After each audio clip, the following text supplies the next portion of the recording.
Hi there, let's talk about Doctor Strange, Surgeon Supreme by Mark Waid.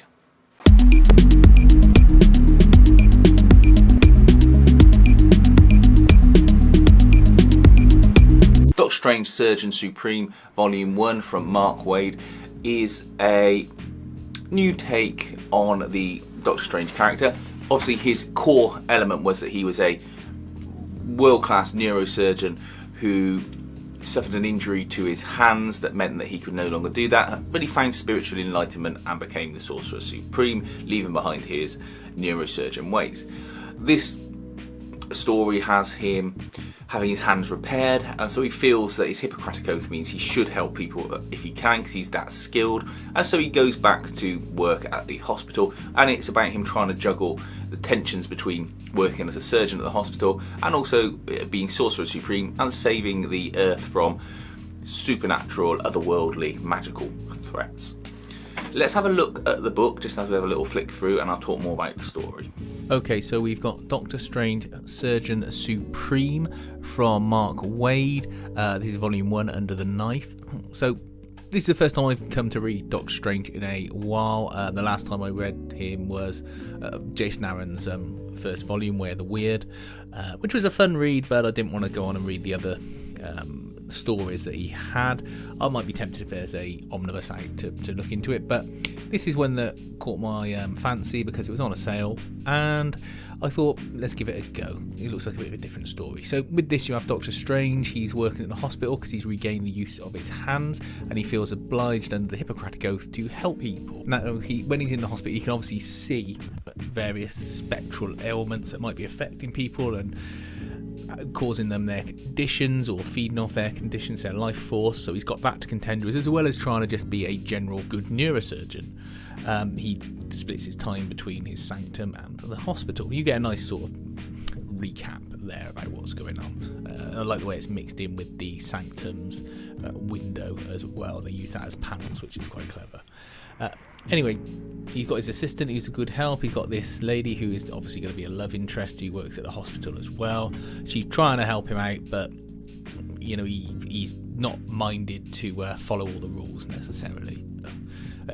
There's a set of villains in town that have got these enchanted weapons. They're the kind of weapons that you can only make in Doctor Strange's forge that it turns out he's got. Mark Waid, he loves this character. And so he goes to his forge to try and find out what's going on. He makes his own weapon, which is a little bit disappointing, to be honest, because it ends up that he's made gauntlets as opposed to a full-fledged weapon. But you know, it's still a creative idea that I think can be played with later. Anyway, he finds out that Dr. Druid has got a senior position in the hospital.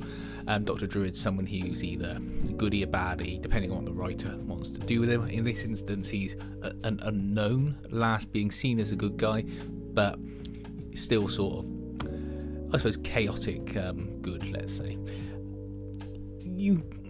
You see Doctor Strange taking on these guys. He's got his weapons, his gloves that he's forged. Here are the gauntlets, and he uses that to nullify the bad guys' weapons. But he still wants to know what's going on, so he goes on a sort of detective mission, goes to another realm. I'm skipping over a lot of this because obviously I don't want to spoil it for people that want to buy it.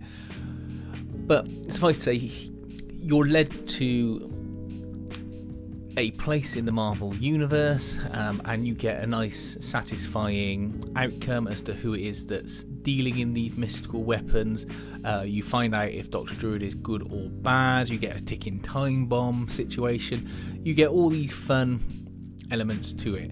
You got great creative art. I like the big panels. I like the way it looks, and I think it's just a generally good read.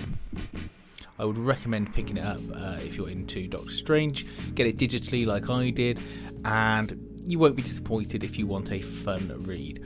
Personally, I would get it digitally. I would wait and see if they do any well-priced, let's say, actual paper copies, or maybe this is the kind of thing that could be condensed down into one of those graphic novels that they've been doing. I think that would be a good way to get this in another volume in there. Okay, so that was the book and the story. I think it's a fun read. I think Mark Waid likes the character. As I said before, he includes characters that pop up in other of his works, like in Daredevil, and that's nice. I like that people have their favourite villains and like C-level villains really that they also put in there. I think it's worth picking up if you get it cheap on a sale like I did.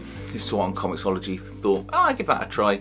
And I was pleasantly surprised. I don't know that I'm going to buy the rest of the run necessarily unless I saw it come up cheap as well, which it was at the time. It wasn't all out there. But if it comes up later and I see it and I've got some spare change, I might buy that, but we'll see. But certainly worth checking out if you are a Doctor Strange fan. Please feel free to like and subscribe, and thanks for watching.